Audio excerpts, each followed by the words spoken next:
Okay, so what's the plan?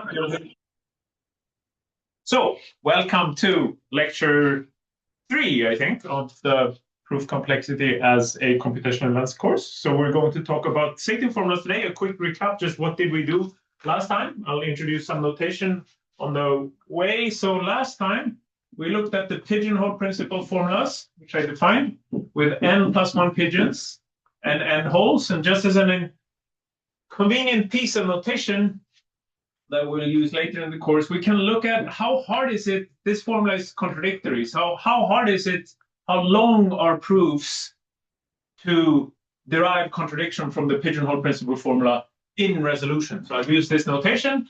This is the length of a shortest derivation of contradiction from the pigeonhole principle formula. What we proved was that this is exponential in the number of pigeons and holes. Okay, and then we said, but this formula has size n cubed. And so in terms of formula size, this was actually exponential in big omega of cube root n.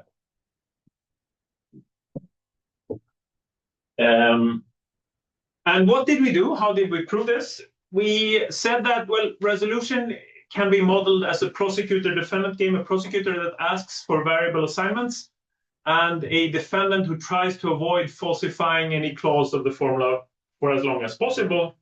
And then we said that if we have a good defendant strategy that forces the prosecutor to consider many different positions of play, then that's a resolution lower bound. Okay, and what was the good defendant strategy? The defendant picked n over 4 pigeons at random and matched them to n over 4 pigeons holes at random, and then sort of greedily extended this matching for as long as possible until the prosecutor could force a lie.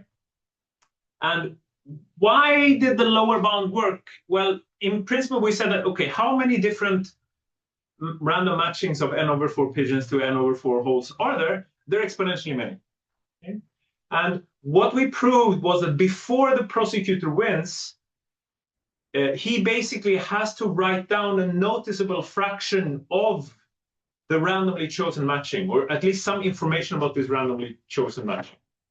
And so this information, there are exponentially many different configurations, and therefore that was the exponential lower bound for the prosecutor, which then gives an exponential lower bound for resolution.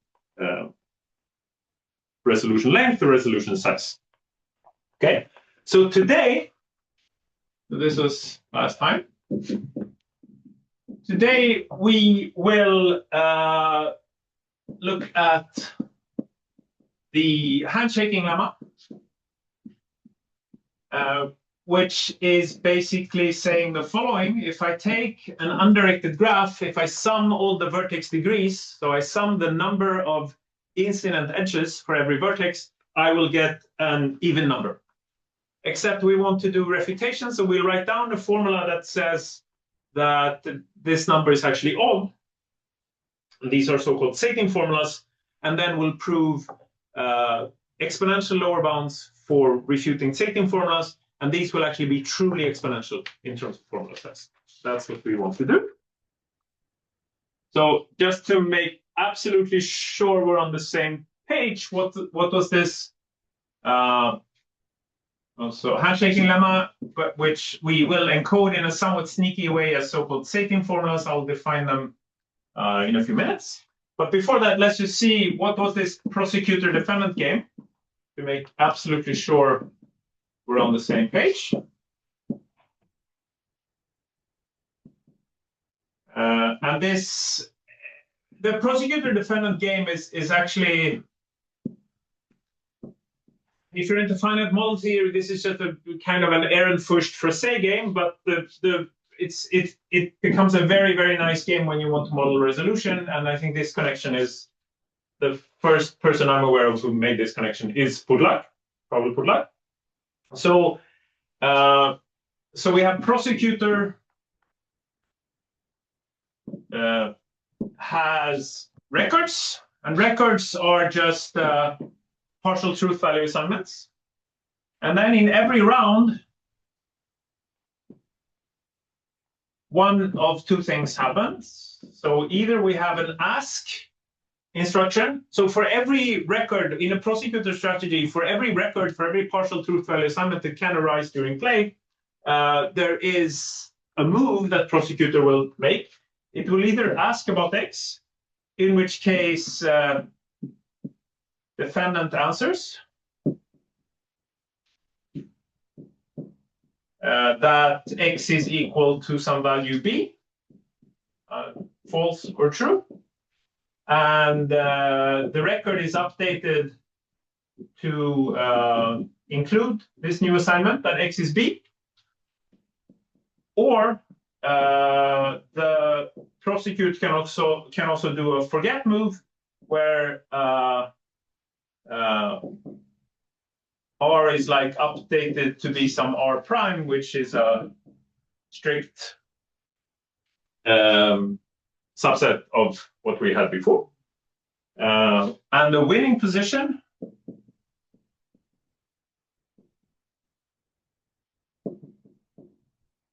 R falsifies some input axiom.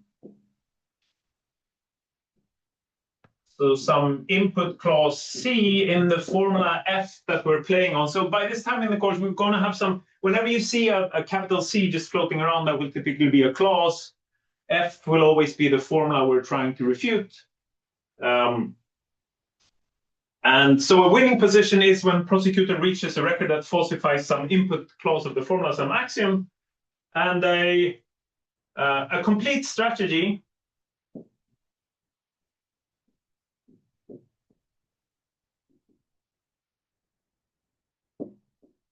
for the prosecutor is basically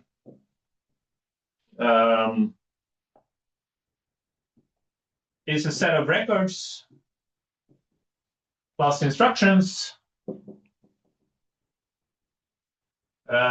so that the prosecutor always wins.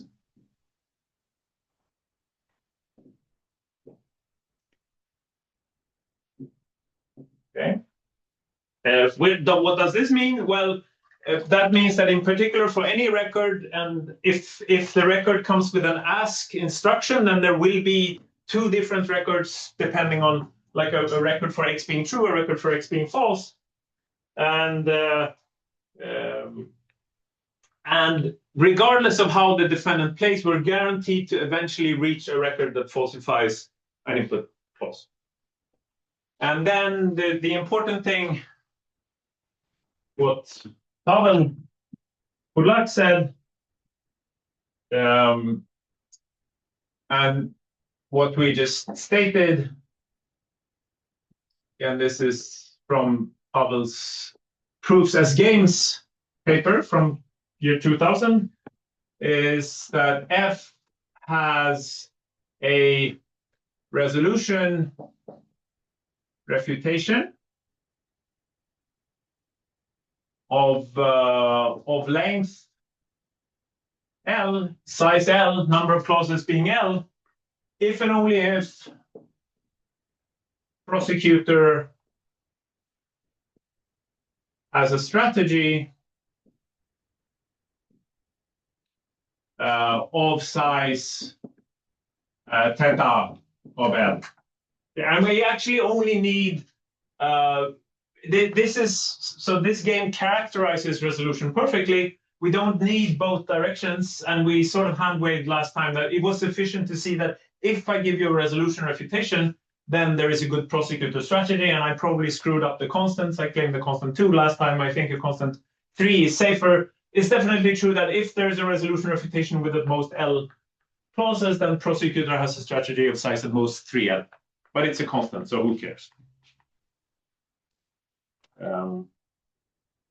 Okay, so now what we're going to do is to get good defendant lower bounds for Tseitin formulas.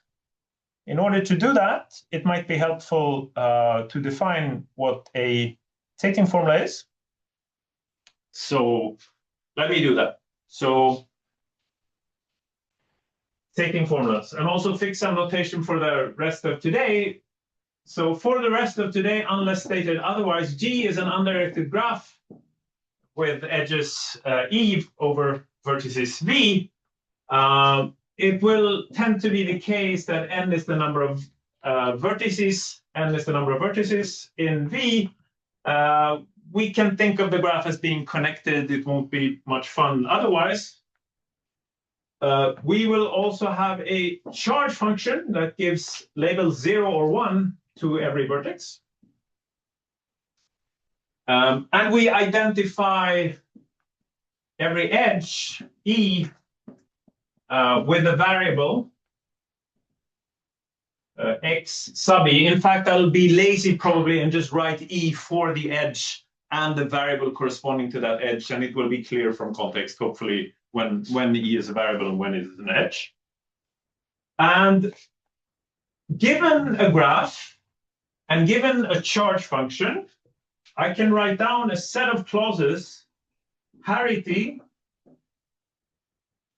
V, chi, that basically says that the number of true edges incident to V should have the same parity as chi, 0 or 1. So if chi of V is 0, then I want to see an even number of true edges around chi. If around V, and if chi is 1, then I want to see an odd number. Okay, so let's actually fast forward immediately. Here is a small Tseitin formula. Here's the graph. Here's the labeling. So you can see that these 4 clauses over here says that out of x, y, and z, I want to see 1 or 3 variables true. But it shouldn't be the case that all are false, and it shouldn't be the case that exactly 2 are true. Here for x and u, I want them to have the same value. That's what these 2 clauses say. U or not x, not u or x. And similarly, down here, I want to say that u and y and w, that an even number of these 3 variables are true. And here I want for z and w, it's the same as for x and u. Okay? So is it kind of clear that these clauses are enforcing locally around every vertex that the number of incident true edges has the same parity as the label? So let me just write down, if we want to be formal, so what would this look like? What are these clauses actually? So these clauses look something like the following. So I take for all the edges that are incident to these vertex. Oh, one piece of notation, sorry, yeah. So let me actually introduce for literals exponential notation x to the b. That is the literal over x satisfied by b. Okay, so it's just that sometimes it will be a convenient piece of notation. So x to the 1 is just x, x to the 0 is just not x. Okay, let me just allow this piece of notation, which you'll see now why it's nice. So actually the parity constraint for V with respect to chi is just taking all the edges that are incident to V, taking xv 1 minus be, this is a bit, for all bits,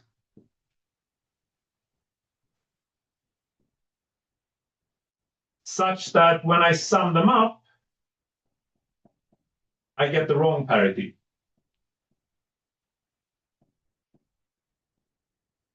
Okay, so basically, as if what these clauses are, so these bits bi, these are all vectors which actually violate the parity. Okay, and for every such vector that violates the parity, I add a clause that says at least one assignment disagrees with this. This is what 1 minus be is. So let's see here, how does this work? Let's again look over here. X, Y, Z. How could I violate the parity? Well, I could set all of them to false. This clause says not all of them are false. Okay, another way of violating this would be to say, well, I could set X false y true and z true, because that would give me an even parity. Well, that's not the case because either x is true or y is false or z is false. So for every way of violating this parity constraint, I add a clause that says, no, you're not violating it in this way. Does this make sense? Okay, so then the Tseitin formula over G with respect to the charge function chi, which I'll write this way, that is just adding together all of these parity constraints. So and over all vertices, parity B. So this is the formula we're going to work on today.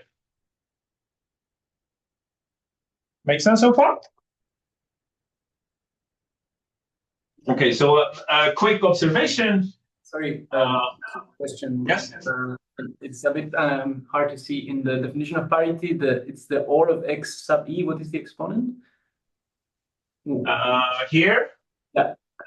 1 minus b sub e, where the b sub e is the same guy as this guy. Right. Yes. Again, I take like all the bit vectors that have the wrong parity. When I sum them up, I don't get the parity chi v.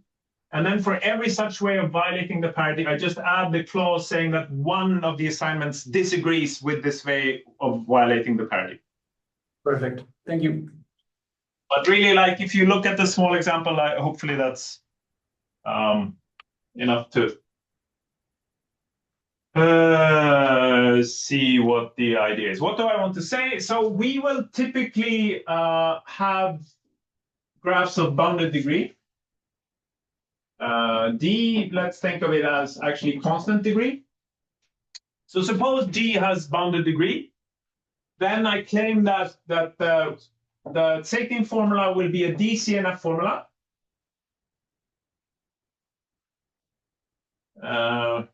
The number of variables will be dv over 2 at most. Variables. And the number of clauses will be at most 2 to the d minus 1 times the number of vertices. So assuming that d is some constant, think 3 or 4, we really don't care about this exponential blow-up. So there's a linear number of variables, a linear number of clauses. Does this make sense?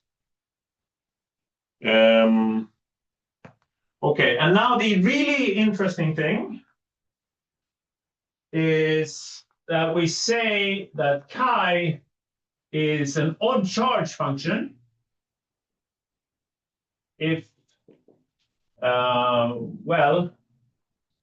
if when you sum over all vertices, the charge, you get something odd, right?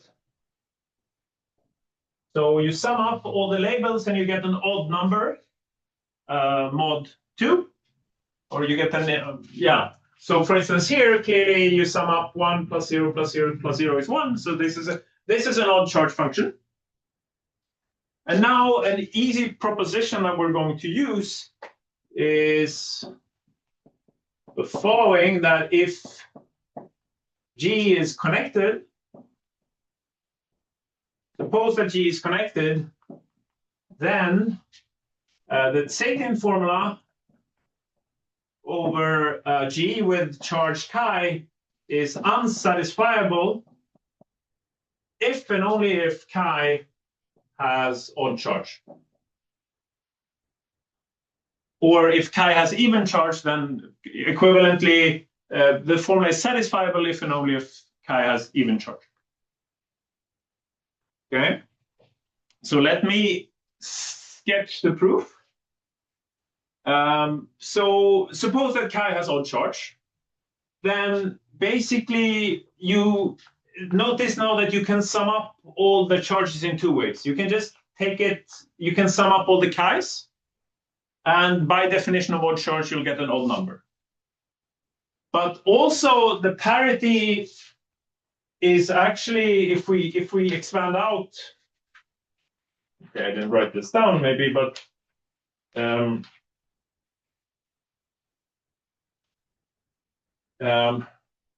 if you sum up all the parity constraints, which basically says what this is saying is that sum over all incident edges x sub e is congruent to chi v mod 2. If I sum up all the chi v's in this way, then you see that when I've summed over all vertices, I will have summed every edge exactly twice. So I get 2 times all edges, and 2 times something tends to be an even number. Okay, so just summing up all of these constraints, I get an even number, but if chi is odd charged, I'm supposed to get an odd number. So even is not equal to odd mod 2, so the formula is unsatisfiable. Okay, so if chi is odd charged, then the formula is definitely unsatisfiable. What about if it's even charged and it's satisfiable? Well, so let me do a proof by picture. Let us start with an all 0 assignment to all the edges. So I just assign all edges 0. Okay. Now, if this satisfies all vertices, then we're happy. But suppose now that this vertex is not happy, this vertex is not happy, and this vertex is not happy. Now, I claim that the number of unhappy vertices is even. Why? Well, because we're assuming now that chi is an even charge function. So if I just, the only way, if I'm assigning everything to 0, then the unhappy vertices are the vertices labeled 1. There are an even number of such vertices. Okay. Now the graph is connected. So look at these two guys. Just connect them by some path. Okay, and suppose this path is maybe something like this. So now I just take, okay, and here are some intermediate vertices maybe. I just flip all these edges. Okay. Clearly now this makes these two guys happy. Yes? Because I flipped exactly one edge for these. Okay, what about all the other guys, the internal guys? Well, they see 2 edges flipped, so nothing changes here.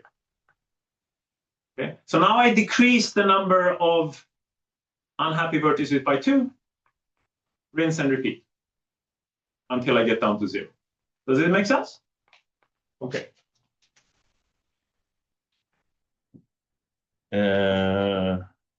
Okay, so what we want to prove is exponential lower bounds for Tseitin formulas. Obviously, this will depend on what the graphs look like.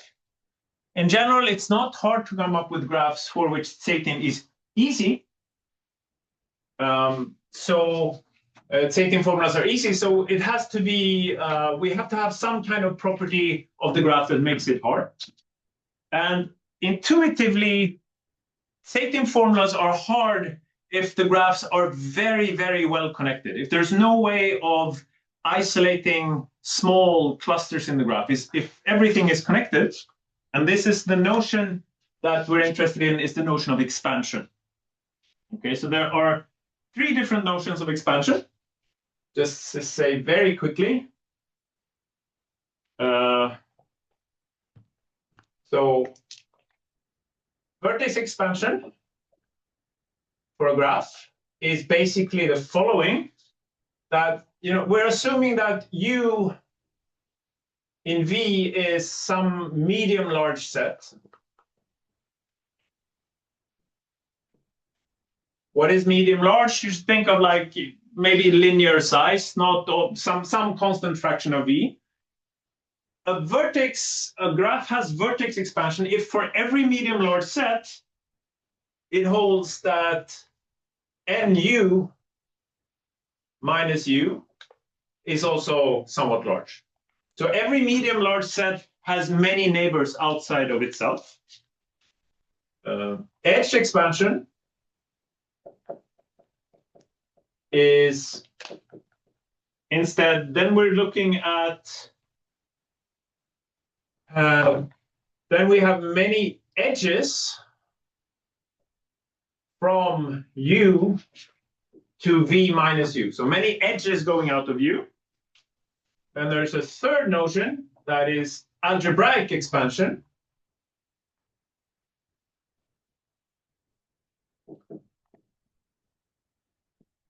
And then you look at the normalized adjacency matrix, or the adjacency matrix, and it doesn't matter too much.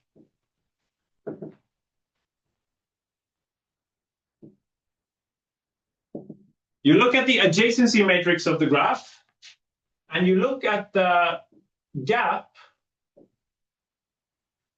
between the largest two eigenvalues.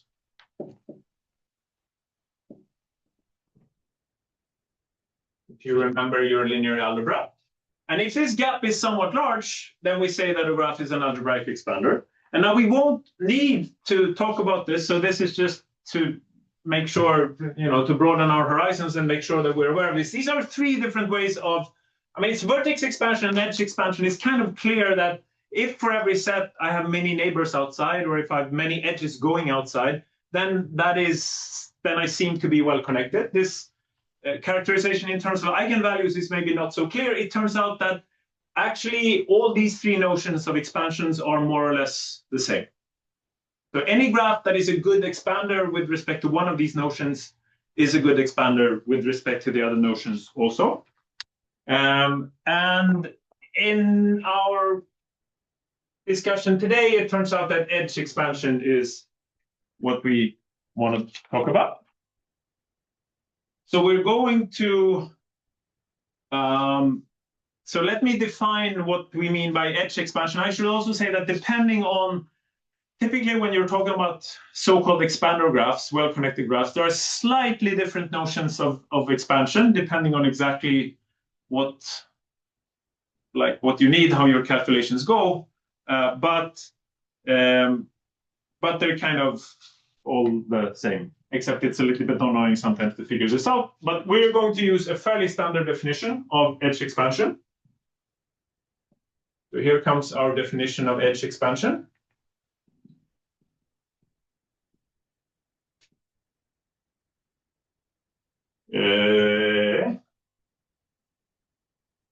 We're going to define, let's say that partial U or del U for a vertex set U consists of all edges in the graph such that they start in U and end outside of U. So this partial U are all edges that go from U to the outside. And now I say that G is a D delta edge expander.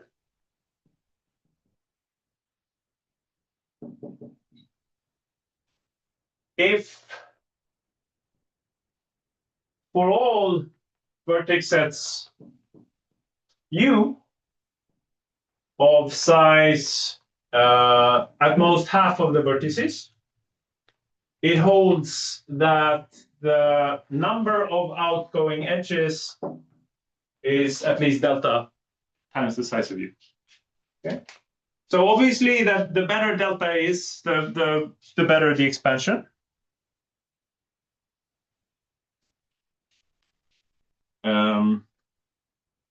So what we're going to do is we're going to take graphs that are edge expanders in this sense, and we want to prove that for such graphs, Tseitin formulas are hard. There's a question? Yeah, in your definition of D delta expander graphs, D doesn't appear, I think. Oh, D, good. G has, thank you. G has bounded degree. Okay. Thank you. Thank you very much.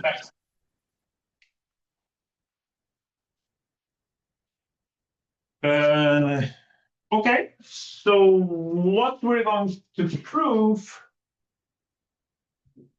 now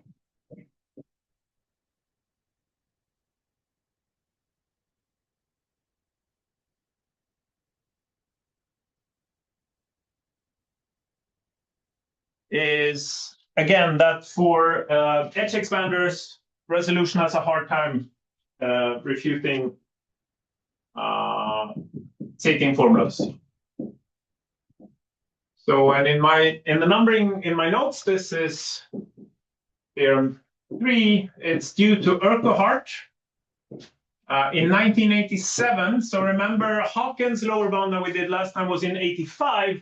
And then in 87, Urquhart followed up with this.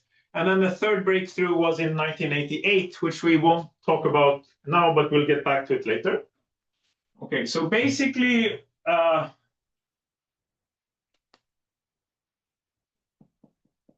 Urquhart says the following. So suppose we just fix an integer d. Suppose we fix a positive delta. And suppose that G sub n is a family of n vertex d delta edge expanders.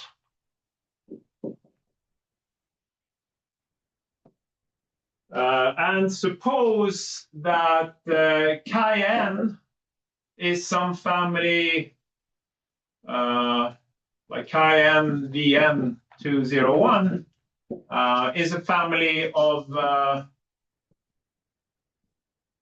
odd charge functions.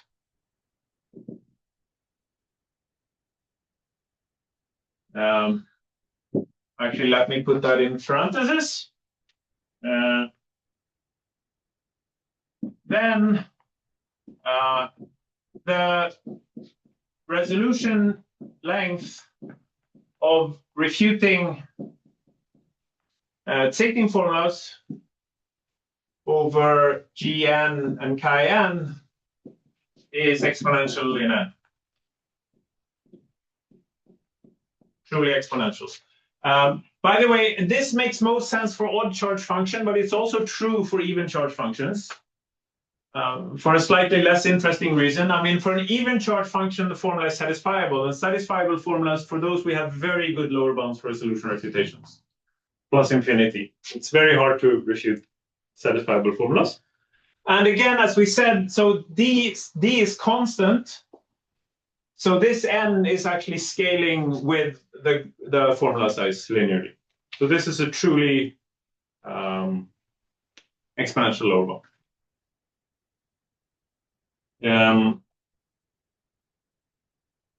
Okay.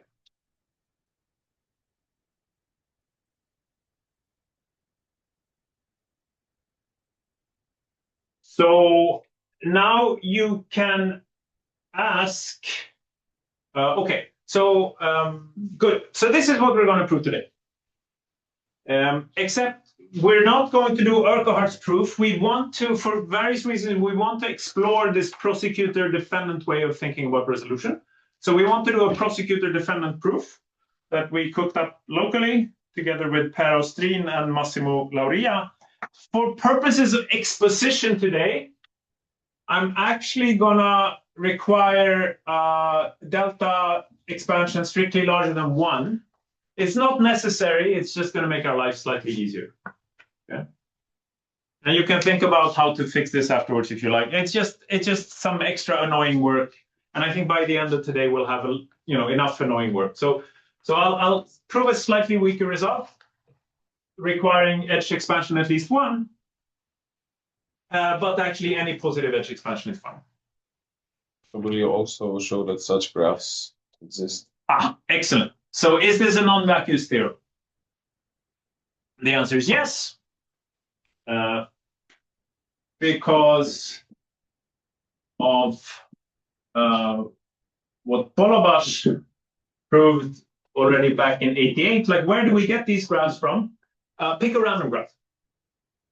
Is the answer. Okay. So so Bolobash said that for any fixed d greater or equal 3 integer, there exists a constant delta, a universal constant, but depending on d, such that asymptotically almost surely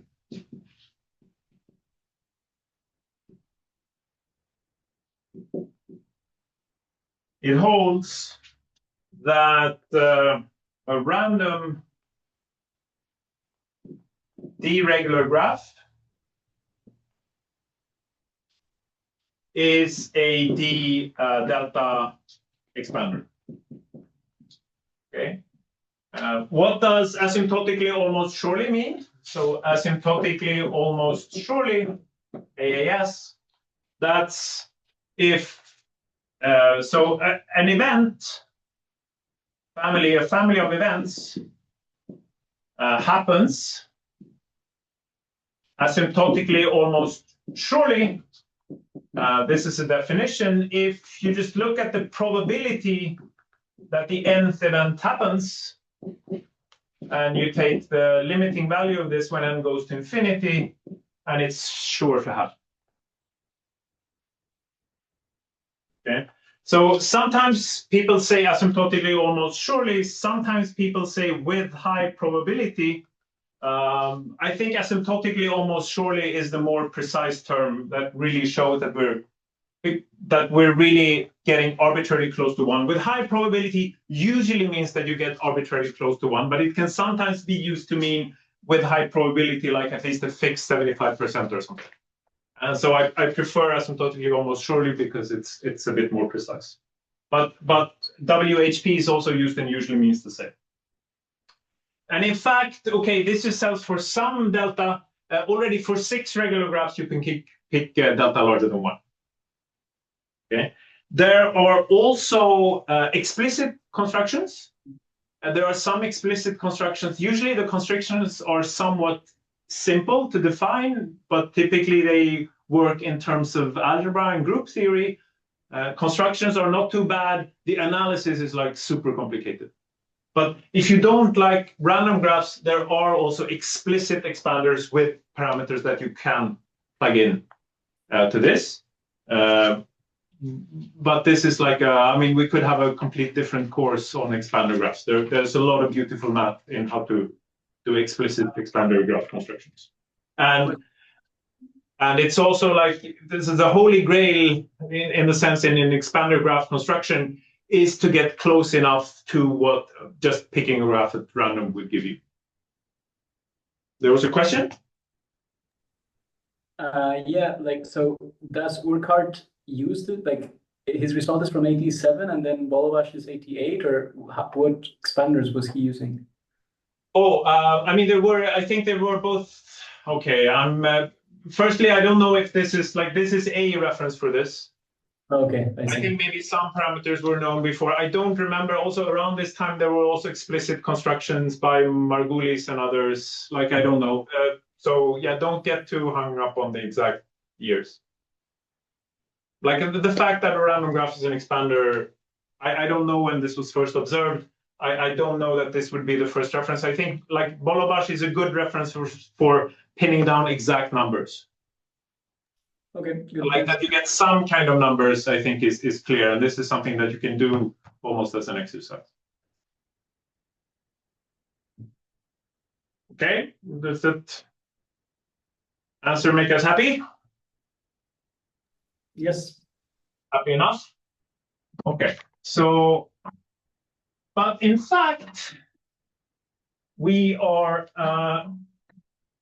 going to use a 4th notion of expansion in the proof, just because it's more convenient for us. So let me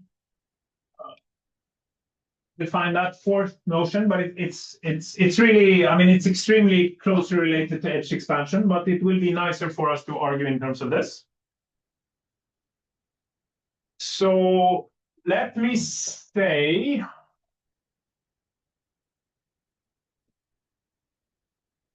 that G is a DC connectivity expander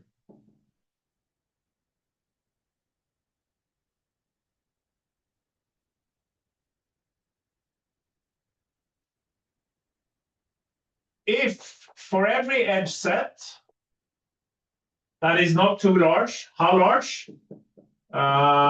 C times the number of edges, vertices, sorry. Every edge set that is at most a fraction C of the vertices, it holds that the graph G prime over V, when I remove the edges in E prime, the graph still has a connected component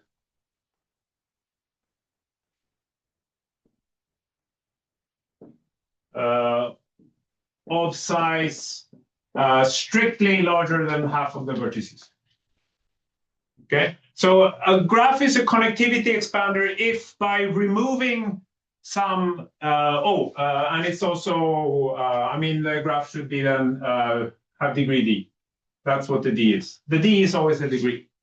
Okay, so note that if I remove a linear number of edges, I cannot expect the graph to be connected. I mean, I can just zoom in on a vertex and disconnect it from the rest by just removing all the D edges, yes? But it's a connectivity expander if this is essentially the only thing I can do. By removing a linear number of edges, I can isolate small components, but there's still like a large component that is connected. Okay? And now, something that I maybe will mostly leave as an exercise is that, well, if you have a D delta edge expander,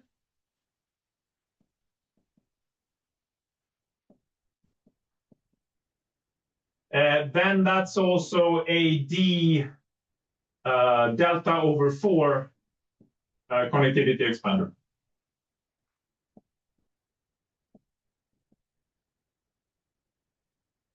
So basically, we're just going to take a good edge expander and say, well, if it is a good edge expander, and if you, with the factor delta, and you remove a fraction delta over 4 of the edges, I mean, delta over 4 times n edges, then you still have a large connected component, which we will call the large component, or sometimes it's called the giant component. Note that it's definitely a unique component. I mean, it's more than half of the graph, so there can be only one. So what is the proof of this? Well, suppose this is false, okay?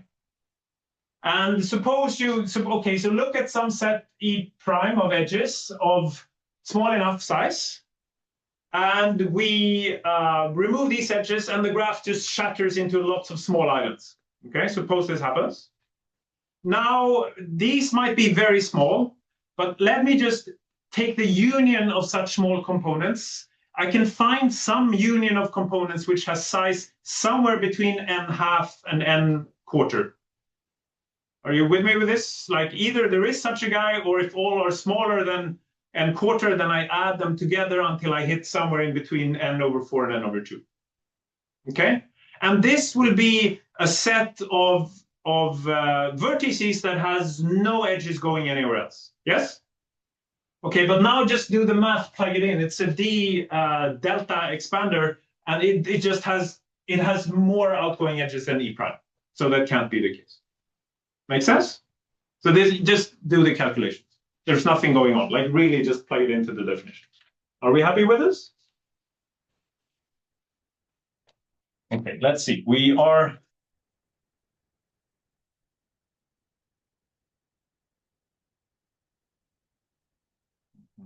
Let me maybe, okay, let's keep going for a few more minutes and then we'll take a break.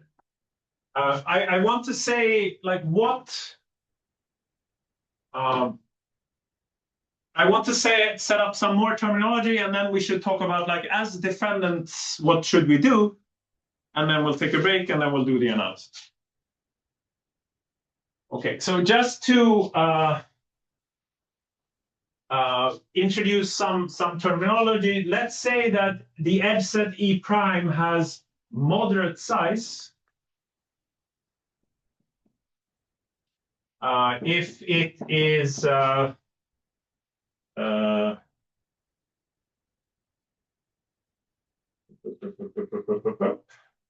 less equal C times N, where C will be the connectivity expansion. Okay, so like fixed parameters, it will just be convenient to say that the edge set is not too large. It's below the connectivity expansion threshold, then I call it moderate size. I will talk about this connected component. I will call it the large component.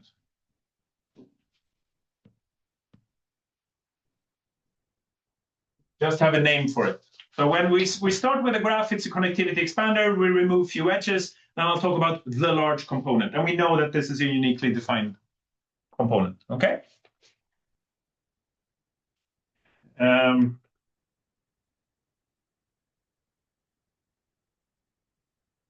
Okay, and then I'll say that for an edge set E prime that is of moderate size, we say that a partial assignment of the edges in E prime to 0, 1. Note now that here I'm starting these epsilon prime. Now it's not the edges. These are the variables, right? So I'm overloading notation now. If you want to be formal, this is an assignment to x sub e for all e's in E prime, but I will overload notation from now on. Are we happy with this? Okay. So a partial assignment from the edges to 0, 1.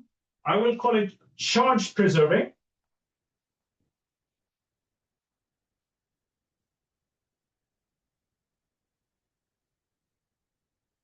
If in the graph G prime that consists of V and E minus E prime, the following holds, that the large component has even charge, odd charge. I'm asleep at the wheel. Very important, odd charge. I didn't say anything else. Odd charge, odd charge. And all the small components, all the disconnected components have even charge. What do I mean by this? Well, you have a so let me do this maybe in my example. So when I start assigning edges, the charge function will like I update my charge function. So let's maybe do this by example. So here's this graph. Let me set let row 1 set y to true. Okay, then I will update. Now this means that this vertex, this edge disappears, and this charge flips to 1, and this charge flips to 0. Does this make sense? Because now, like, given that this was a 1, now I want to see an even number of these two guys being true. And similarly here, if I wanted the parity to be even here, and I have a 1, then one of these two should also be 1, exactly 1. Does this make sense? And suppose now that orange, maybe I grow row 2 will be y it goes to 1, x goes to 1 also, w goes to 0. So x goes to 1. This will again flip this to a label 1. And it will flip this label to 1. And then w is 0, so no updates. So now the labels here will be, again, it will be 1, 1, 1, 0. And note now that we have disconnected the graph now. So now we have Here we have a small component that has even charge, right?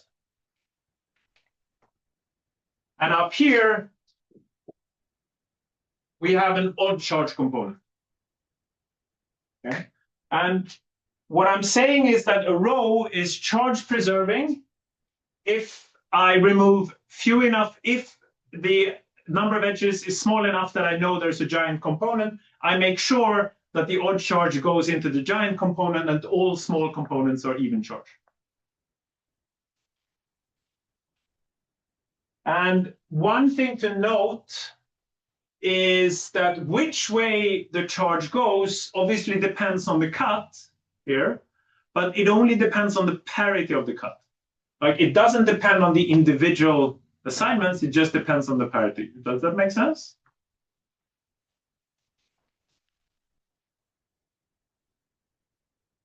Okay, so then, yeah, so I mean, I'm not defining the super formulae, but is it clear what we mean? Definition by example. Okay, so then I think we're happy to sketch the defendant strategy, and then let's take a break.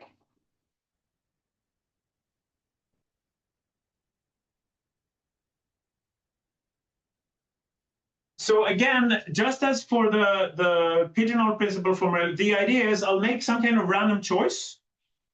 And I can think of it as, before it was like a random matching of pigeons to holes. Here, it will be a random labeling of some edges. Okay. So I will, wait, where did I go? And assume now that the graph, yeah. So we're assuming that it's a DC connectivity expander. So we pick randomly E prime, uniformly at random, and we pick a number of edges that is exactly Cn over 2. So halfway up to the connectivity expansion threshold. And then sample uniformly at random a charge preserving assignment. Okay, so how would I do this? Look at this small example again. Suppose I, suppose that I could pick these 3 edges. Then I see that I can pick X and Y completely at random once, and suppose that the top is the large connected component. Then once I've picked X and Y at random, then W is fixed. Okay. So in this charge preserving assignment, some fraction of the edges will actually be fixed, but I'm hoping that most of them are random. Okay. So again, this will not be a uniformly random assignment to all edges in E, but I'm hoping, and this is something that we'll need to argue, that there will be a lot of independence. Okay, and this assignment will be my row init. And then defendant will maintain at all times during play a row that has the property that row is always a superset of row init. So I'm always consistent with my initial assignment.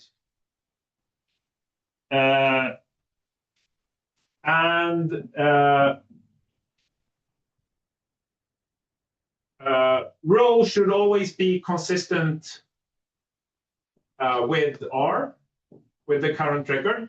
In fact, the way we will make sure that this is the case is that row will be precisely what the prosecutor knows plus the defendant random initial commitment.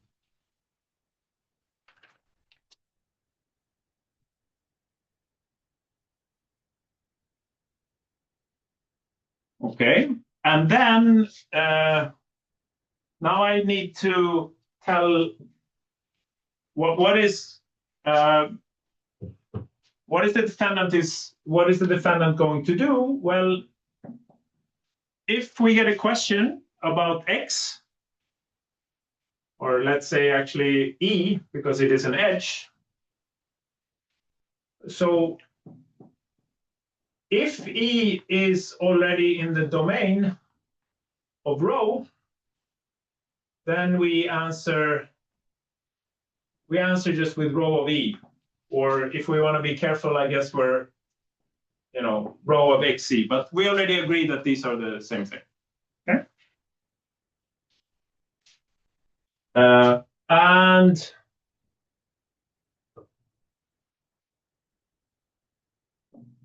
if E is not in the domain of rho,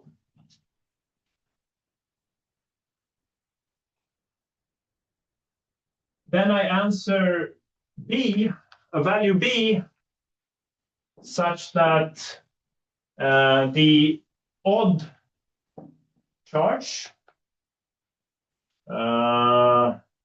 in the graph G prime, consisting of V and E, all edges E, minus the domain of rho plus this new edge. In this graph, I want the odd charge to stay in the large component. Okay, so this is going to be the defendant strategy. Obviously, at some point, if prosecutor keeps asking about everything, we will not be able to do this, and then we just give up. So we're going to play with this strategy for as long as we can. When the prosecutor forgets, so gets R a subset of R prime, a subset of R, we just update rho to be rho init union R prime.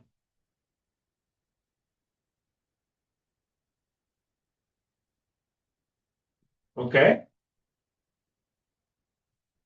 And now it's kind of clear what we need to do.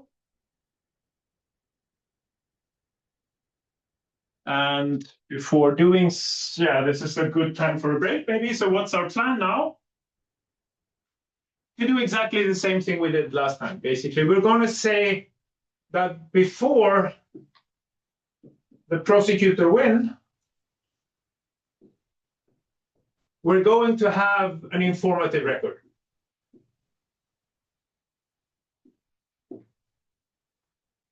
What's an informative record? An informative record will be containing lots of rho in it.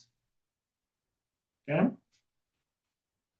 Or rather, it's an informative record containing, lots of edges. Maybe I was going a little bit fast. So an informative record containing lots of edges. Then we want to argue that, so the next step, we want to say that an informative record R, such an informative record will contain lots of information about rho init. But if it contains lots of information about rho init, then that means that it's any fixed informative R is exponentially unlikely to be consistent with a particular rho in it. Note now where the randomness is. We don't have randomness over R. That's a fixed adversarial structure.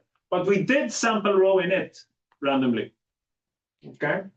And we're going to argue that if a fixed R contains lots of information about the edges in rho in it, and lots of the edges in rho in it were just random coin flips, then it's very unlikely that these random coin flips agreed exactly with what R says. Okay, so if we can pull this off, we will see that we have an exponential lower bound.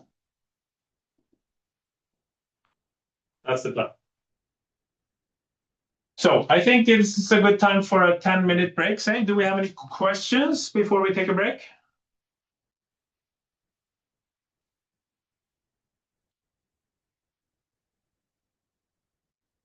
No questions? Then let's hit the pause.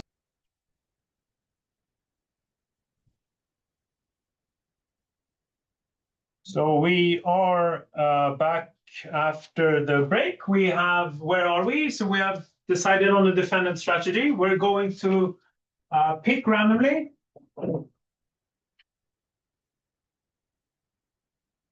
Okay.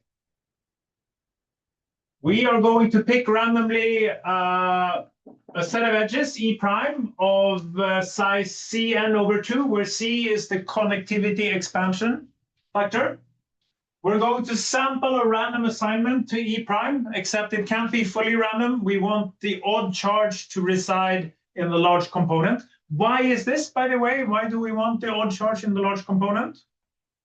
Well, because sort of the way, suppose we accidentally slip an odd charge into a small component, then we suddenly have a small Tseitin formula that is unsatisfiable. And of course, the prosecutor will go all in and just ask everything about this small component and force a win very quickly. Okay? So if we ever let the odd charge slip into a small component, then we're dead. That's why we're keeping the contradiction in the large component. The prosecutor might be able to cut off small parts of the graph, but whenever he does so, we just make sure that those small parts are fully consistent. Okay, makes sense? And so what we're going to do then, once we sample D prime, we just do a random charge preserving assignment, and then we play according to this assignment. So whenever we get asked about something in row init, we answer according to row init. Otherwise, we just extend the assignment in a charge preserving way. Okay, at some point, prosecutor will have asked about too much and we have to give up, and then we give up.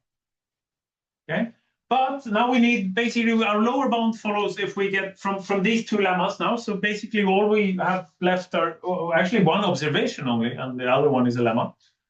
So the observation is as follows, that before prosecutor wins, he has to have a record with Cn over 2 edges.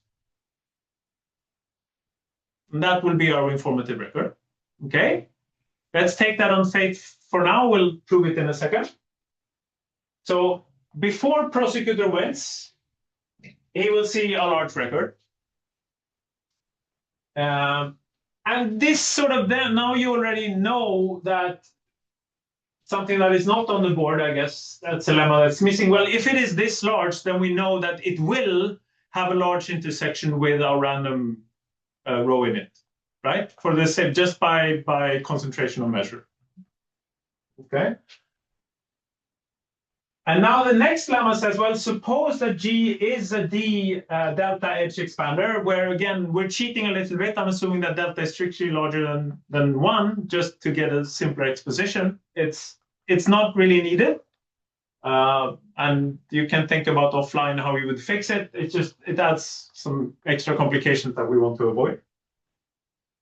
And suppose that E1 is a moderate size edge set, so it's less than Cn, for C being delta over 4, where delta is the edge expansion factor. Then suppose that then I say the following, that for any such moderate size set, there is a subset E2 of a constant fraction size, some gamma, which is a universal constant. I'm not committing to what gamma is. We'll see it later. Which has the following property. Suppose I do a uniformly random but charge preserving assignment to E. Okay. I sample a uniformly random assignment to E subject to being charge preserving, which means that it's not uniformly random at all in E1. There are lots of weird dependencies potentially, but there is a fairly large subset E2 such that there, if I sample uniformly at random but charge preserving on E1, on E2 I'm just uniformly random, period. Okay. Suppose that we get this, then sort of a preview. What is the proof going to be? Well, the prosecutor has a record with lots of edges. A lot of them will intersect with not only with our chosen set, but it will actually intersect with this freely sampled set. And then, suppose you have a linear number of truly uniformly random bits in row init that actually the prosecutor has written down. And for any fixed record, it's like 2 to the minus the size of the intersection probability that these agree. And therefore, I have to have that many different records. And then we're going to be done. This is sort of how the proof goes. Is the plan clear? Okay, so let's, observation 7 is only an observation, so let's do it. Let's see, where did observation 7 go in? Here. Okay, so clearly, the proof of observation 7. So I claim that when prosecutor wins,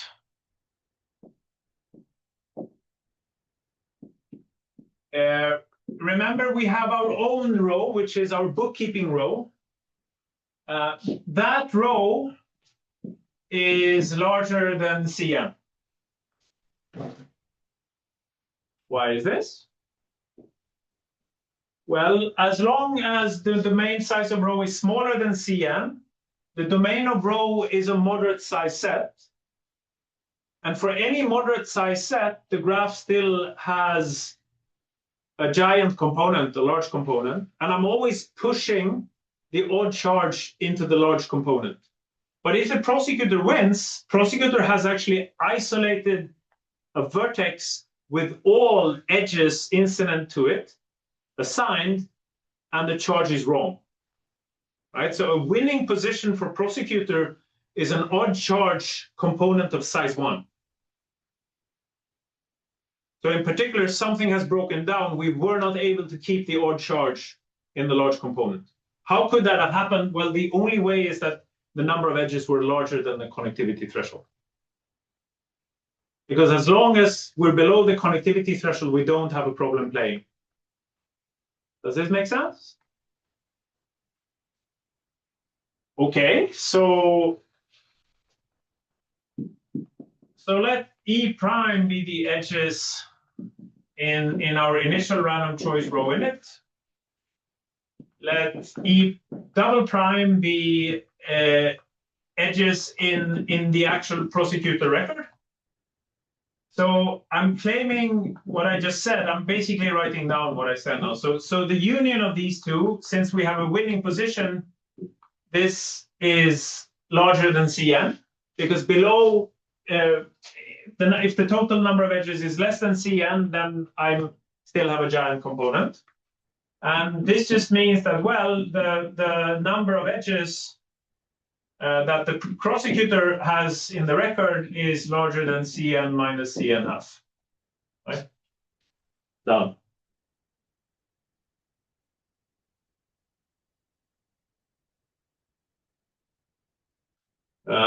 So now, do we remember the defendant strategy now? So I'll erase it and use this board for something else.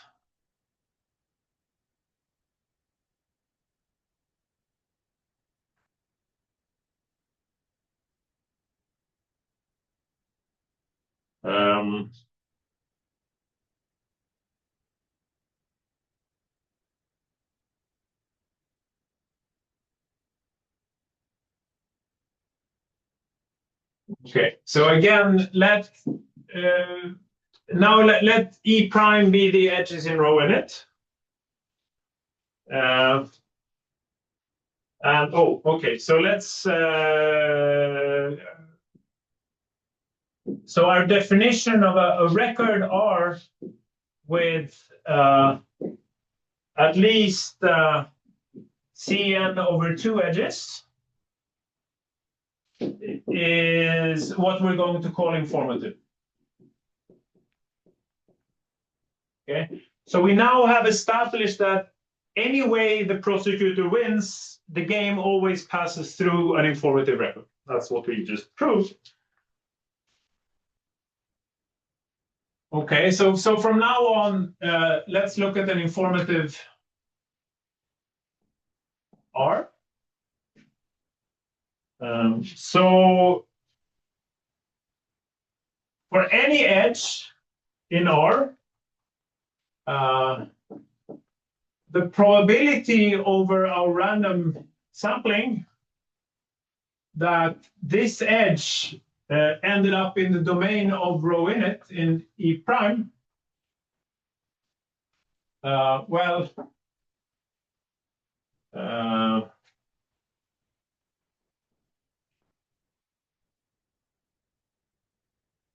that's going to be the number of edges in E prime is this many. The total number of edges in the graph is this many, dn over 2. Or, I mean, it's at most this.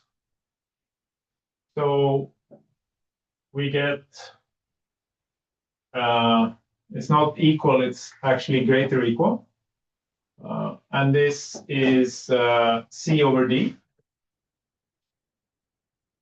So for any edge in R, the probability that rho picked that edge is C over D, which is a positive constant. Okay. So by linearity of expectation, over rho init,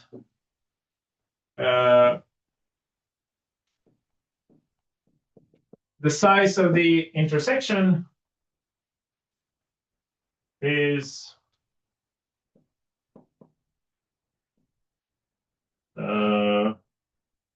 Cn over 2 times C over D, which is C squared over 2D times n. And really what we care about is just this is a constant times n, so it's a linear fraction.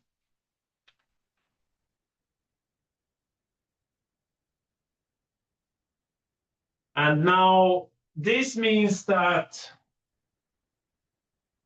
again, by concentration of measure, and we need to do the calculations, again, these will be exactly the same calculations as for the pigeonhole principle, where I wrote down the expression and then basically challenged you to do it, because it would take us, I don't know, it would take me maybe 15, 20 minutes to do the calculations, and I would screw them up on the board. So I really don't want to do it. But basically, if the expectation is this, and you can think of every edge as an independent coin flip, more or less, well, I'm lying a little bit, but not too much. Then we are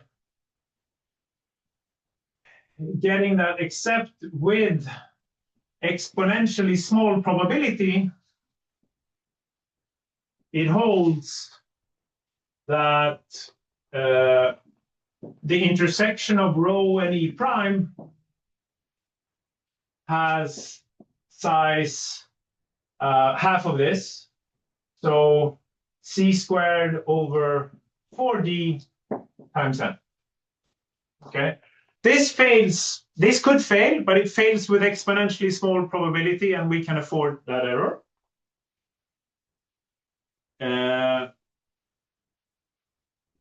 So from now on, we're going to fix E1 to be rho intersection E prime. Okay, and now if I were really, I'm overloading notation a little bit again. So like if you want to be really formal, this is actually an assignment. So I should probably write here the domain of rho, if you're worried about this. But it's sort of, I mean, I'm just extracting edges from rho, and these are edges. Okay. So we can assume that except for with exponentially small probability, we have that E1 is larger than c squared over 4d times n. We also know that E1 is a subset of the chosen edges E prime, which means that it's sandwiched between Cn over 2 and c squared over 4d times n. Okay, so it's not too large, not too small.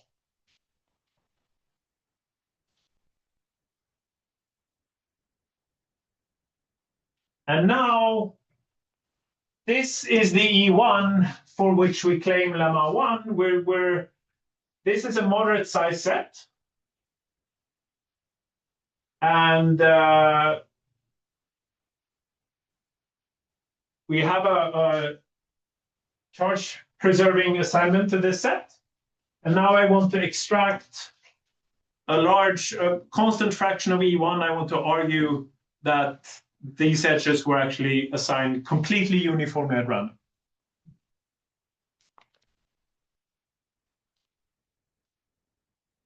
And if I can do this, we're done. So maybe actually, how are we? Maybe let me just to since this is only the second bound, lower bound we're doing, let me maybe just write down why theorem 3 follows now, if we have all of what we have up to this point. So let fancy style S be a complete strategy for this Tseitin formula, which is an expander with all these parameters.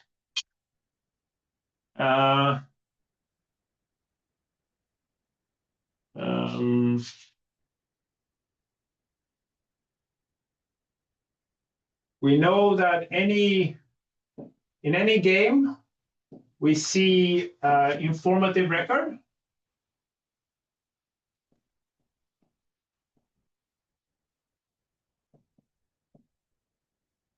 With probability 1.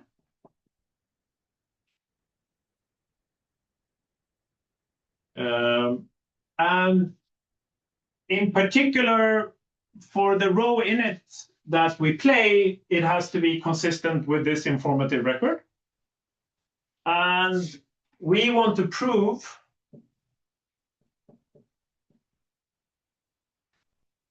that the probability over our row init sampling that R and row init are consistent should be at most 2 to the minus epsilon n for some positive epsilon. If we can do this, then clearly the lower bound is 2 to the epsilon n, because we always, for any row in it, we do find an informative record, but the probability that any fixed informative record takes care of any given row in it is this small. So since the probabilities sum up to 1 by a union bound, we need this many informative records. Okay?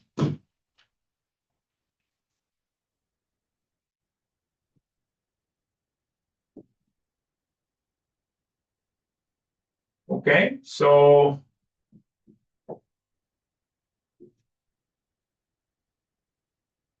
the probability, now all the probabilities are over row.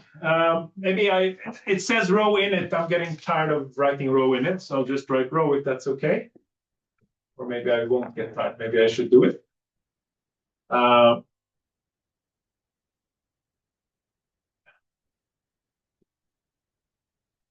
The probability that they're consistent is smaller than, there are two things that can happen. one thing that can happen is that the domain of rho intersection E prime is small.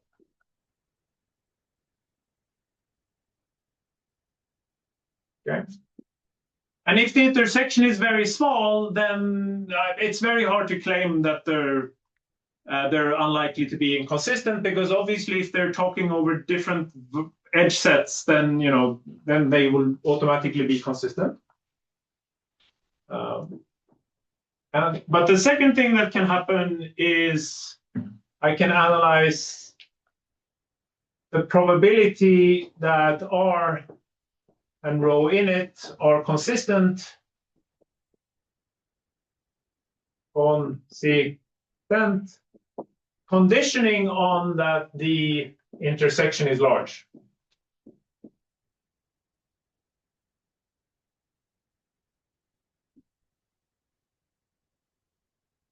Okay.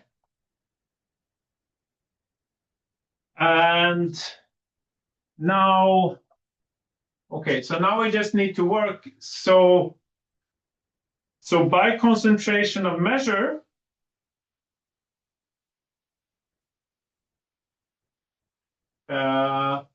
this is very unlikely.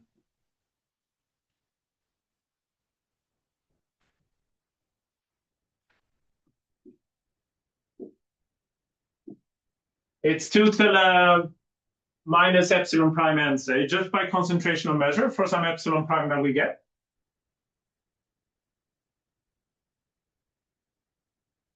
And here we have a large intersection.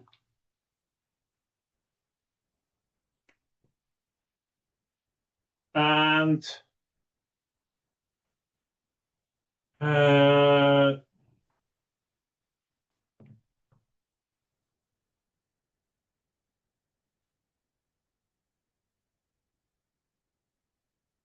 this, we're going to say that, well, E2 has size gamma times size of E1, which is, just plugging this in, this is gamma times c squared over 4d n. So this means that this many edges in R are sampled uniformly at random in row init. This is what lemma 8 says. And this means that these confibs will be consistent with probability less than half raised to the number of edges, which is gamma c squared over 4d times n, which is 2 to the minus epsilon's double prime n, for against epsilon double prime being this thingy. And now you just have that the probability that they're consistent is a sum of 2 to the this is then 2 to the minus epsilon double prime n, and then you just sum up, and this is exponentially small.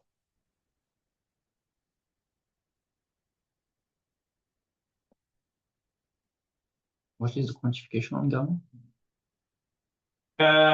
Gamma is universal. Okay.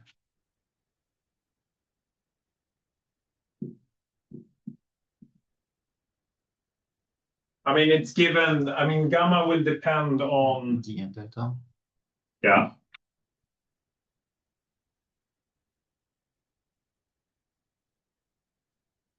Okay.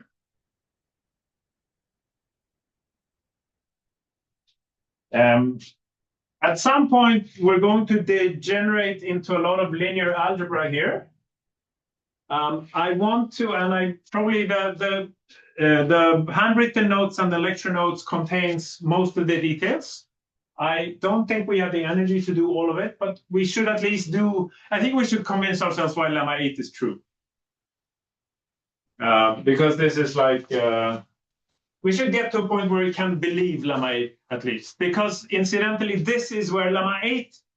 That's where we use that delta. The expansion is strictly larger than 1. Okay. Lemma 8 happens to be, as stated, it happens to be false otherwise. So this is something to think about.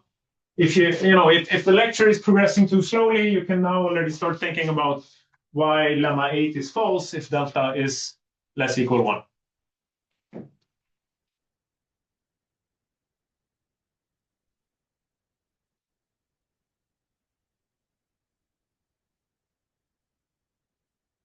Okay.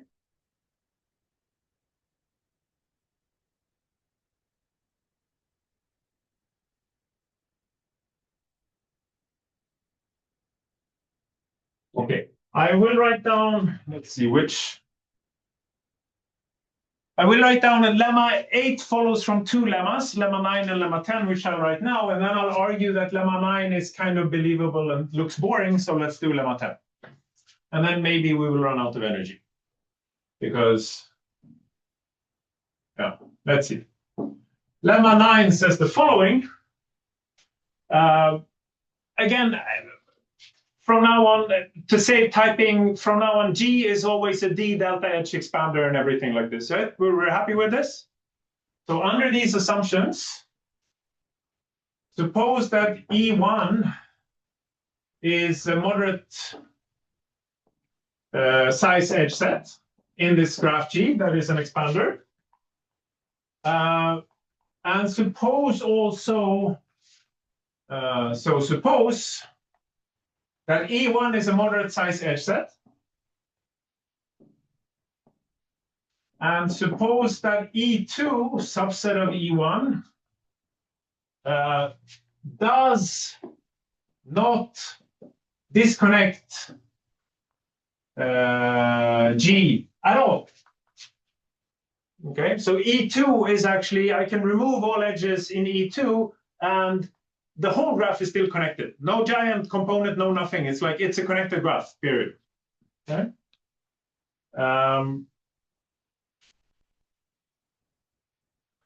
So what I'm just to be clear, I mean that G prime V E minus E2 is a connected graph. Okay. Then I'm claiming that a uniformly random charge preserving row on E1. So suppose I sample for E1, it's a moderate size set, so I can sample a charge preserving assignment on it that pushes the charge into the large component. Any such row is in fact fully uniform on E2. Okay. So let me do a cheating argument why you should believe this. Like mentally in our heads, let's just pretend that I sample E2 first. Then it's kind of clear that as long as I'm not disconnecting, I just flip edges at random. And only when I get to E1 minus E2, then sort of come the edges where I actually need to take care where I'm pushing the charge. So it's kind of, like we should believe lemma 9, that's what I'm saying. I'm not cheating you much. Yes? And you want to go home. So you're like, yeah, okay, good. Proof by intimidation. So let me use from now on the following shorthand. I will just, the space of all assignments to an edge set E, or E2, that's the set of all possible assignments.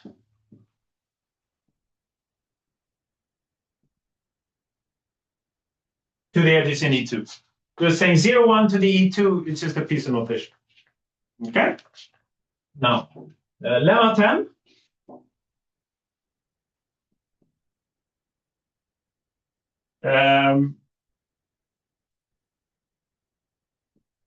Suppose we have an expander, blah, blah, blah, blah, blah, and delta is strictly larger than 1. Let E1 be of moderate size, a moderate size edge set. Then there exists a set E2 of size constant fraction of E1 such that E2 does not disconnect G. Okay. And again, this means that this is where the global constant gamma is hiding inside this big omega. Okay. So my claim now is that if we can prove lemma 9 and lemma 10, then we should be happy with the lemma 8. Why?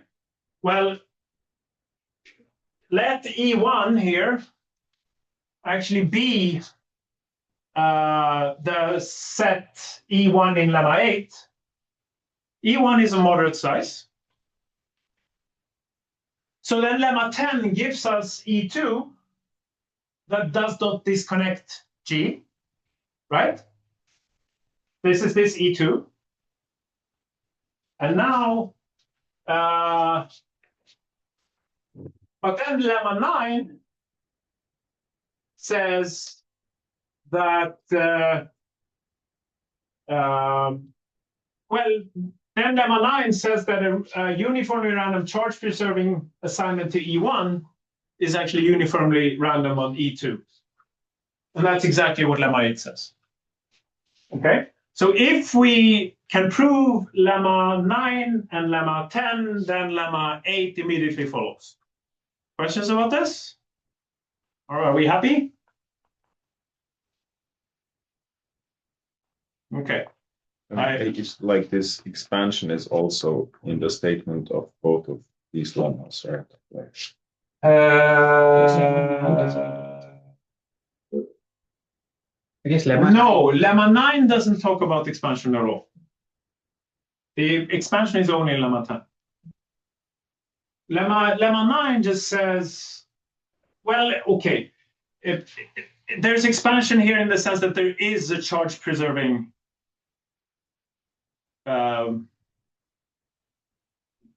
that we assume that there is a good that there is an assignment that pushes the charge in the right direction.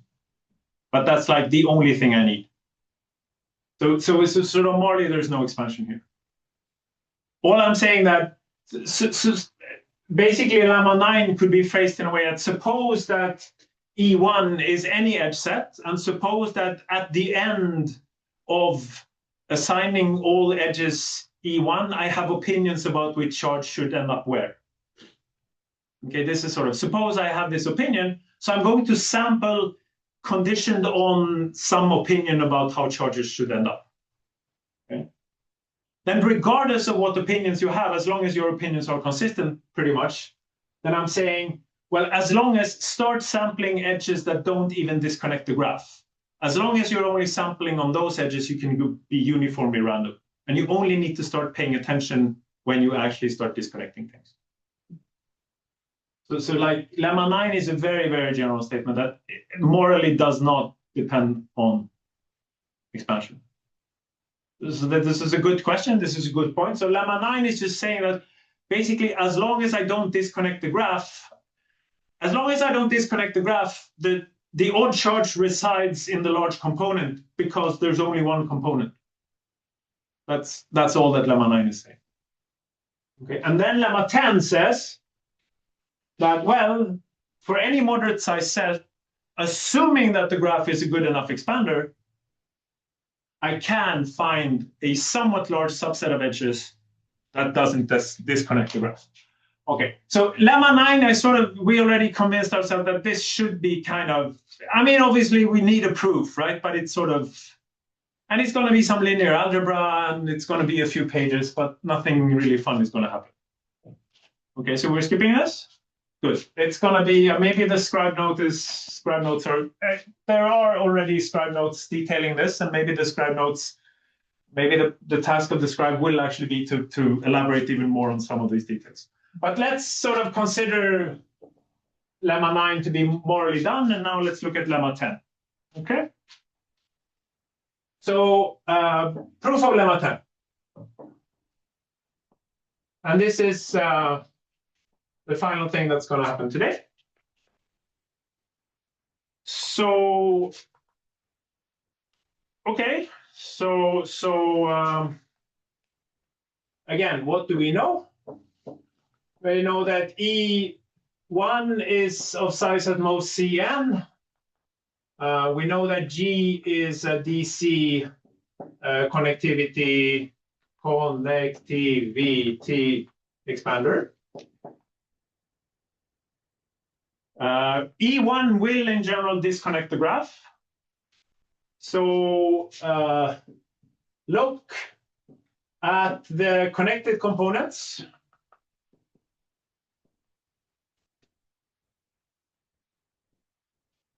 In G prime, which is going to be V with edges E minus removing E1.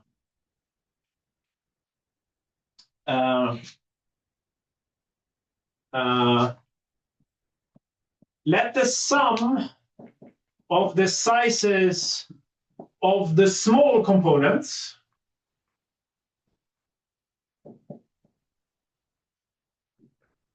be S. I'm looking at all small components. I'm summing up their sizes. It's S. And this is actually strictly smaller than n². Why? Well, because we have a connectivity expander. We're removing few enough edges. There is a giant component that has more than n½ edges. So the small components summing up have less than this many edges. Okay, but how many? Now there are basically two cases. So S is somewhat small. It could be super small or it could be moderately small. Okay, case one is super small. So S is super small,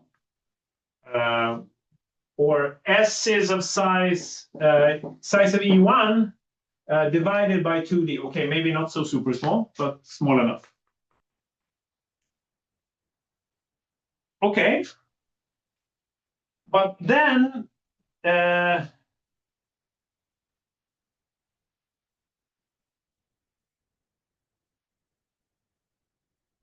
the total number of edges that are not completely inside the large component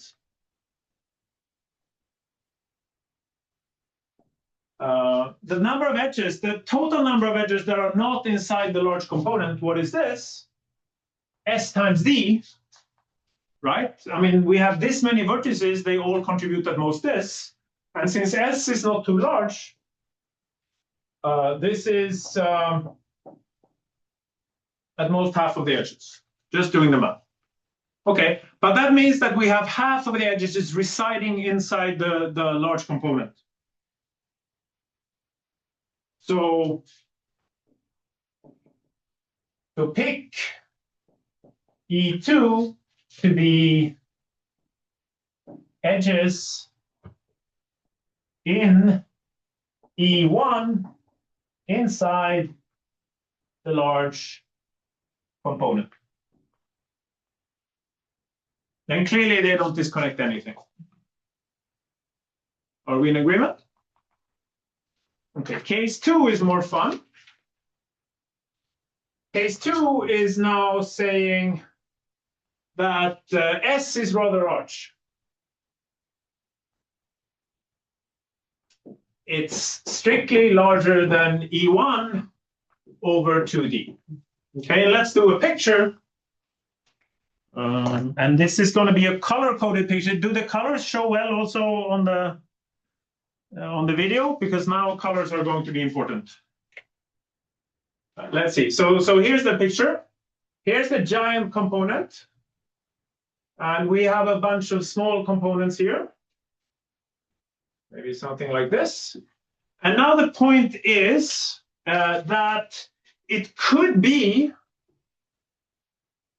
that most of the edges, like what do I know? I mean, maybe most of the edges are actually now the edges that disconnected these small components. I don't know, maybe E1 is mostly these edges. And then I want to argue, then it's kind of dangerous because we know that, well, as here, for instance, this is looks like a fairly constrained edge.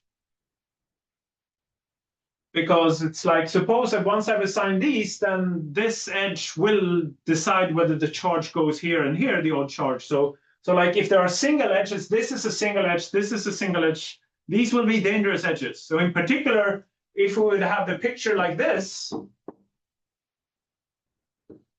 note that then we would be dead, right? If E1 are all edges like this, then they're all constrained.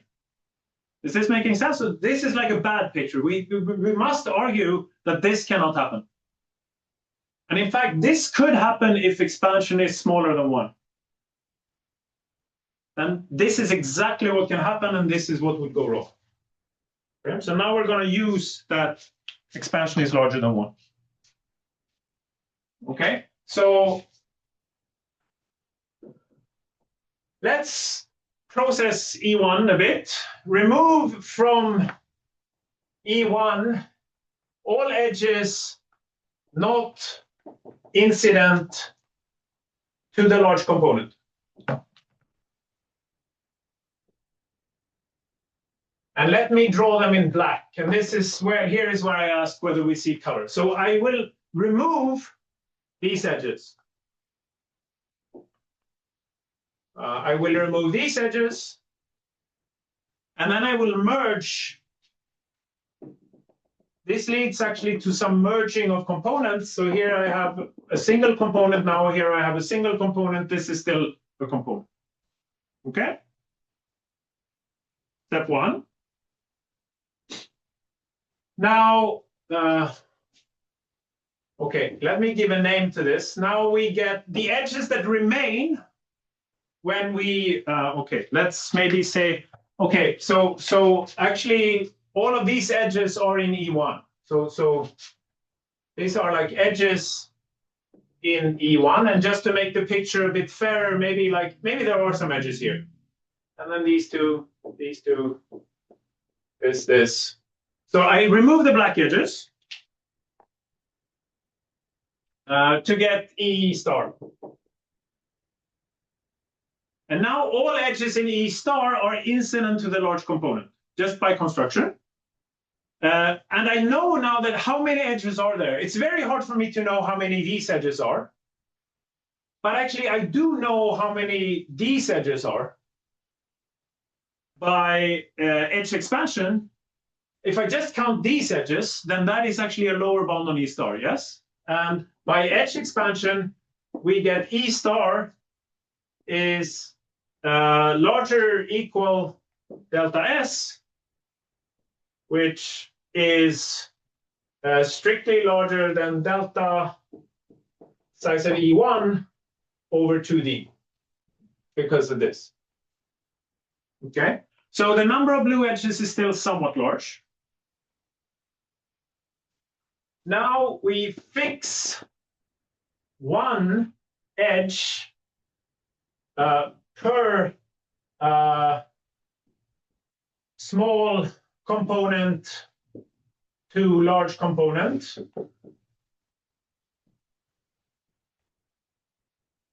Connection. Okay, and I'm going to make these edges red. Okay, so maybe here I can fix this edge for this component, this edge for this component, this edge for this component. And now here's a super nice claim. I claim that every small component has actually strictly more than one such edge. Why?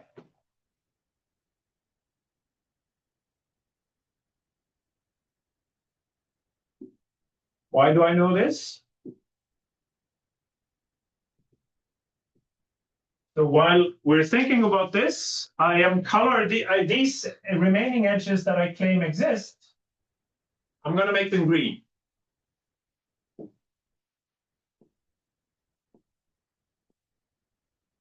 And also edges inside large component, they can also be green.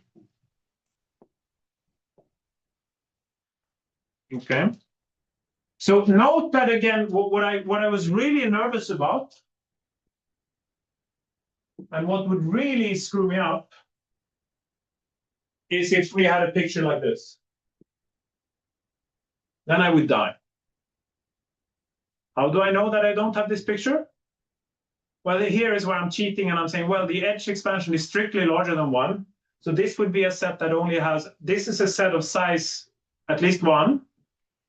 And then it should have at least 2 outgoing edges. Okay, what if I have, okay, what would you do if you don't have this expansion? So the problem is, what do you do if your graph has bridges? Okay. Well, if your graph is a good enough expander, then just as a pre-processing step, remove all the bridges and argue that you still have most of the graph left. And now you have a graph with expansion. Now you have a graph without bridges, and then you get this picture. And this is like, okay, can you do this? Yes. Is it annoying? Yes. Does it require calculations? Yes. Do we want to do these calculations now? No. Okay, so that's why we're cheating. By cheating, you're assuming delta is greater than 1. Yeah, that's my cheating. I'm proving something strong. Actually, any positive expansion is sufficient to get the lower bound, but I'm lazy and I'm only proving the lower bound for expansion strictly larger than 1.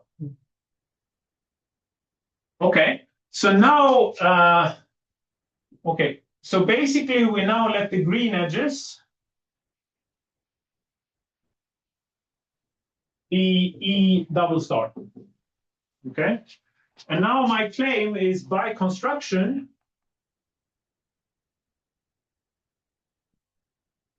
oh,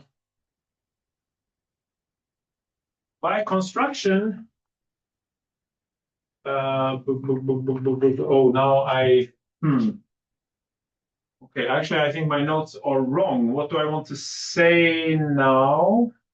I think I want to say, okay, so probably my notes are wrong. Let me see if I can fix it on the fly. Basically, I want to say that the graph where I only remove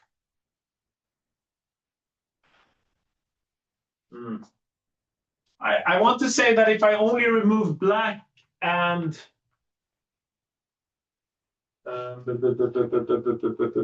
what do I want to say? I think the green edges, right? Yeah. Just the green edges, the graph is still connected. Yeah, but I need more than the green edges for the graph to be connected. The point is I want to argue in terms of removal now. So what is it that I want to say?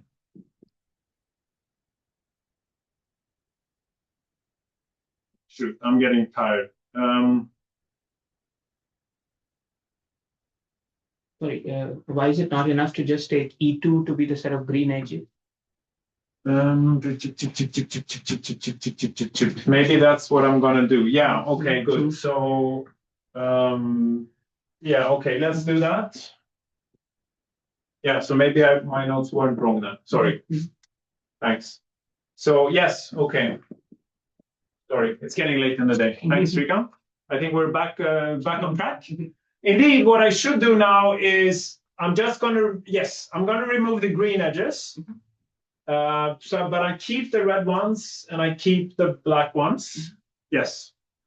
Then okay. I was just checking if you guys were following. That's all. Obviously, this was a I learned this in my latest pedagogical course. Okay. So by construction, this is a connected graph. Thanks.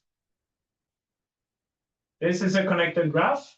And the question is now, how large is E star, E double star?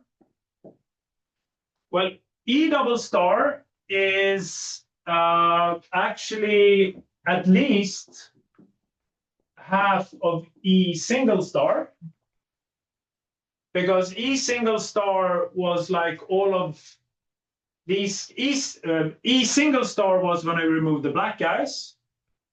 And then I said, all these edges we can kind of keep. Wait. Yeah. Yes. And here I'm removing, like, at most, like the worst case, I guess, if there's nothing in here, then I'm removing less than every half edge. Okay, so E double star is at least half of E single star. And how large is E single star? Hopefully I have a bound on this. So this is here. And this is strictly larger than delta size of E1 over 4D. Okay, and this gives me, here's my constant, proving that this is big omega of size of E1. So delta over 4D is my omega. Okay. And so now we're definitely done with lemma 10. We didn't fully prove lemma 9. And this is some linear algebra juggling, and you do have some handwritten notes about it in a linear algebra appendix in the handwritten lecture notes, and there's also a version of this in the scribe notes. So I think we are now morally entitled to call it a day. Questions about this? Yes, I do, but they are very non-technical, so they'll be okay, I think. The first one is kind of like, for me, the pigeonhole principle is kind of a very natural formula to consider, and I wanted to know where those come from. To me, they don't, like, how the idea of considering those Tseitin formulas and those odds charge function come from. If you have any idea. I think it comes from maybe, it's a good question. And I guess I don't know the answer fully. I mean, we'd have to ask, I guess I was going to say Alistair Urquhart, but actually these are just, they're called Tseitin formulas because I think they appeared first in the paper by Tseitin in 1968, where he did the first attempts at resolution lower bounds. So really the question is, how did he come up with this?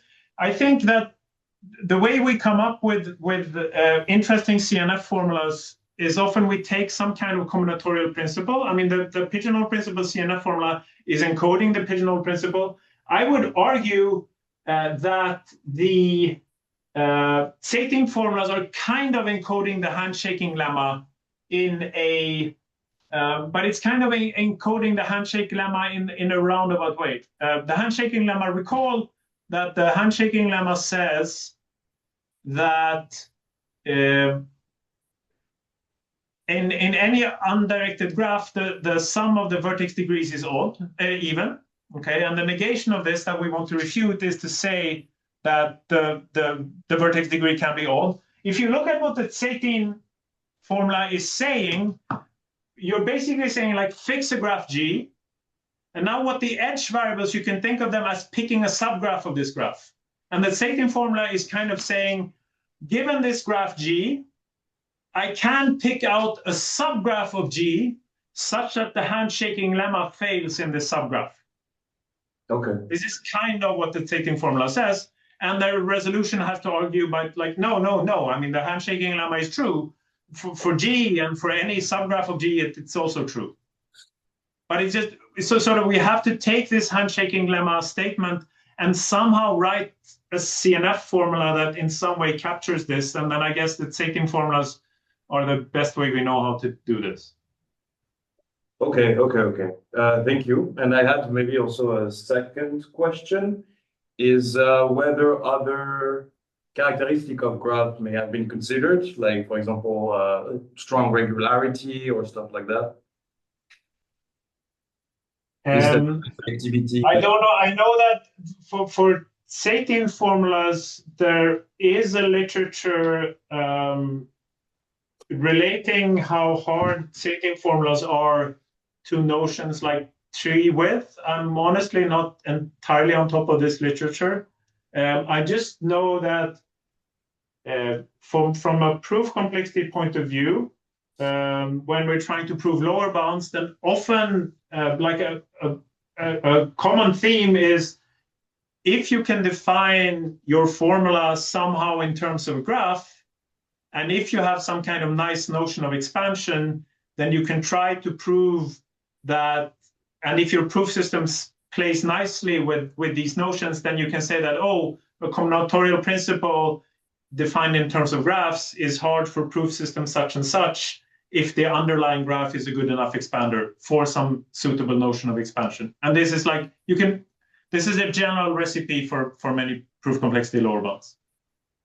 Okay, thanks. Any other questions? Yes. I also maybe first a clarification question. The randomness in row init is like both over which edges you choose to assign and whether you assign them to 0 or 1. Yeah, so the randomness in row init is first I pick randomly any set of edges of size Cn/2, completely at random.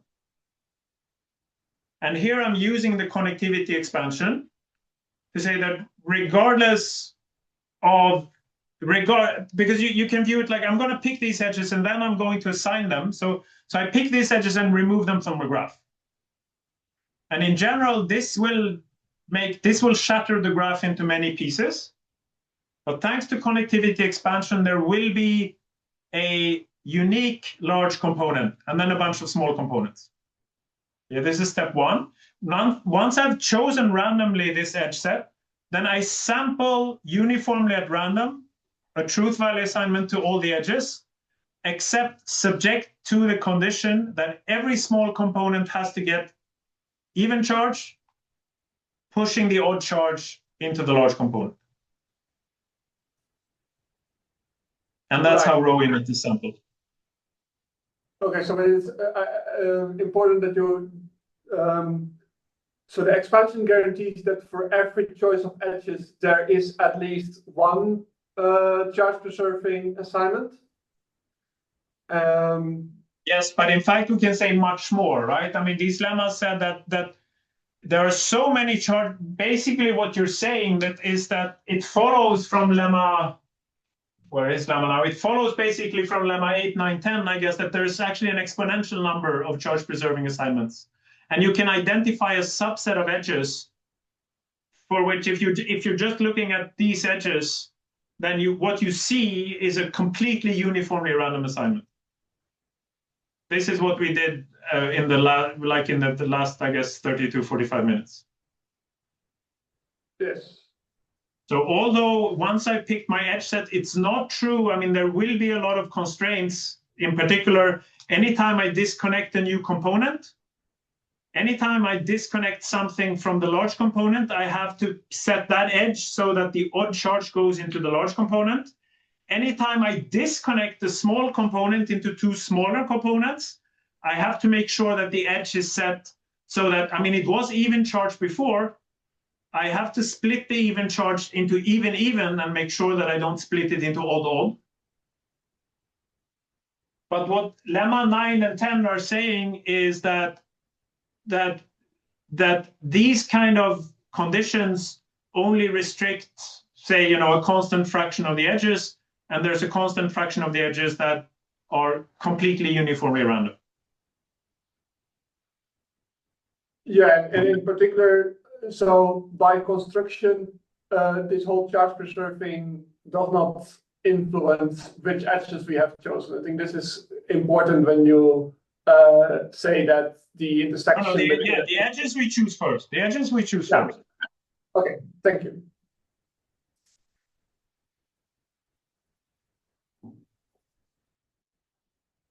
Yes. So I guess like the complete graph of all edges is also like expander, right? So is the Yes. But then the problem is that why did we want bounded degree? Well, because if a graph has degree D, then when you write down the CNF, like the parity constraint for a single vertex of degree D will give me 2 to the D minus 1 clauses. So for the complete graph, it's perfectly true that I will get an exponential lower bound. I mean, the expansion is amazing, but also the graph as such is exponentially large.